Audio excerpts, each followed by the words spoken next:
Hello and welcome.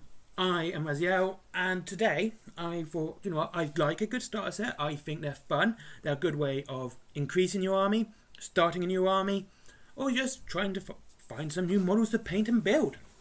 You tend to get a nice selection, and you honestly have a lot of good time. Now, I can see there's kind of two starter sets here, two types of starter set. Of course, there's different starter sets for genre, such as 10mm, skirmish, big battle, etc. However, overall, there tends to be two, which is the two-player starter set, which Mantic and Warcradle do the best, because they have a lot of different boxes, varied out with different factions in each one. And you have the single-player one, which, again, actually Parabellum Games, and once again Warcradle does very, very well. I want to kind of avoid anything that is a starter army. However, I will have to mention Combat Patrol. To me, that is a starter set for a game, being Combat Patrol having its own set of rules outside of 40k, which are only used for the Combat Patrol boxes. So I will be including Combat Patrol as a starter set, unlike the Mantic ones, who you still need the rulebook rules for Kings of War and Firefight. So, first things first, the two-player starter sets to me have one bonus which I appreciate more than anything else, and that is diversity of model. I do like lots of different models. I think it's fun to paint lots of different. It helps my skill level as a painter. It helps me think more.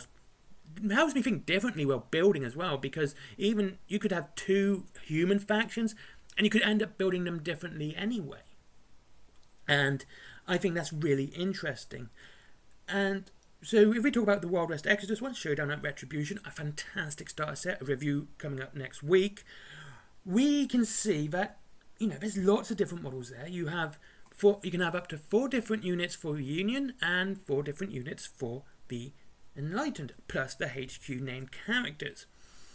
And it's a good two-player starter set, and it does save you money on one of the armies as well. Like, you're not paying for any of the Enlightened if you're doing the Union. And if you're only doing the Union, you get an extra 2 Iron Eagles in there via the ones that would be used for the Enlightened. So you can actually have a slightly better Union army. And I think that's pretty good. I think that's a cool thing to do.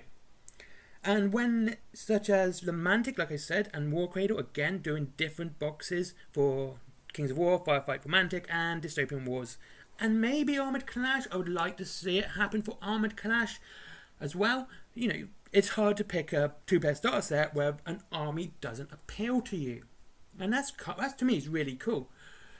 However, there is the issue with two-player starter sets is that you might not want the second army.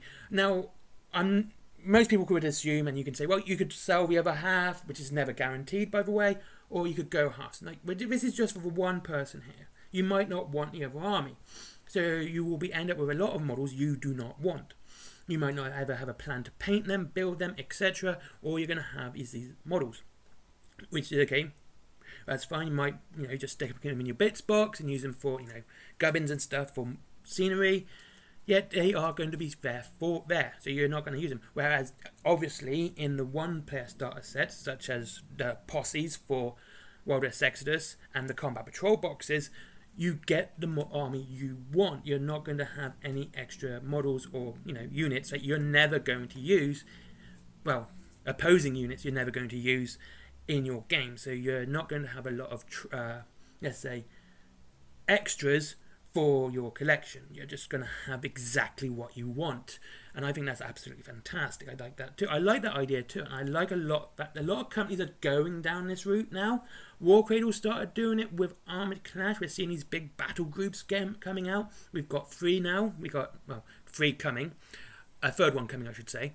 That is the Empire, the Crown, and the Union, and they do it for their Dystopian Wars as well, and I think that's brilliant. Parabellum Games is probably the best example of this, because while they do have their two-player starter sets, the one for First Blood and one for The Last Argument of Kings, most of their big boxes are single-player starter sets. Again, it's great because you have a nice army to start with and you don't have any extra models. You also get more of that particular faction in a one-player starter set. Well, you would get more diverse models in a two-player starter set because two separate factions, you get a lot of variety in a one-player starter set around one faction. So you get to try out a lot of different units and different styles of play for that single faction, which I think is fantastic. Especially Conquest, they do it pretty well. But I'm not a fan of their Old Dominion one. I just think it's got a lot of, and same with their Sorcerer Kings, they tend to have a lot of foot troops in those, and I think that's kind of a problem with the Old Dominion, because if you're going down the old Undead Roman route, you only have a choice of like 4 units. But that's the way they choose to make that game, and it's a fun game. It's an absolutely fun game, but some armies tend to be very, very light on diversity. So, 2-player starter games can work out a lot cheaper if you are going halves with someone. You end up spending £50 for a decent army for most cases, and sometimes even cheaper. Whereas, you're going to be spending £100 if you're just doing a single player. Again, now these are just broad prices. I'm just sort of looking at all the prices in general. I mean, there's odd exceptions. Wild West Exodus being the obvious one, with a £40 box for whatever posse you want to play. Again, that's all you need to play. That's the other thing. One-player starter sets tend to be, like I said, more diverse for the single faction. So you're not going to be needing to spend out a lot more on other units outside of the ones that come in the box. Whereas a 2-player starter set, though very diverse in models, because 2 factions, as I said, do tend to have very limited diversity for a single faction. You may get 4 units at best, and maybe some of them aren't even named. You've got to look through the books to see them. Or, you just get the basic troops in it. The best example of how bad this can be is the Warhammer 40k Space Marine side. You get so few models in it, and it's absolutely basically painting 3 models, and 2 of those models are basically the same 5 times. Whereas something like Mantic, and they have a wide range of choice, you can end up getting basically a lot of the same ones, but they do give you lots of options for said models, such as the Halflings. You can have spears, swords and shields, and rifles. So you do get a lot of choice, but you still are very much stuck with that sort of unit. Basic infantry, that's what you get in 2-player starter sets. In 1-player starter sets, you get the basic infantry, which you would get in the 1-player starter set. In the 2-player starter set, however, you tend to get more variation outside of that. You get more heavy units, more elite units, more fast units. So you get, like I said, you get a more diverse range for a single faction, rather than in the 2-player starter set, you get very minimal. I mean, it's not a bad thing. These boxes are designed to get you into the game. And that's the other thing. When it comes to the 2-player starter sets, having these very few different models means that you can learn to paint the models very quickly, and you aren't stretching too far when it comes to painting a model. You're going to get used to painting that, and then you can, when you buy your next one, you've got some very standard skills ready for your next kit. Whereas a 2-player starter set will have more difficult models in it. Sorry, a 1-player starter set will have more difficult models to paint, more complex models to go with the simpler ones you're already going to have. I mean, these aren't complaints. These are just my opinions and what I see. So, I'm not going to say which one I prefer. Well, it's pretty obvious which one I prefer. It's a 2-player starter set. So, these are just the pros and cons that I see myself, and you might see different ones, and I hope you leave a comment down below, because I do like having a chat with you guys. I think it's fun to have this little conversation. And I'll see you on the next one.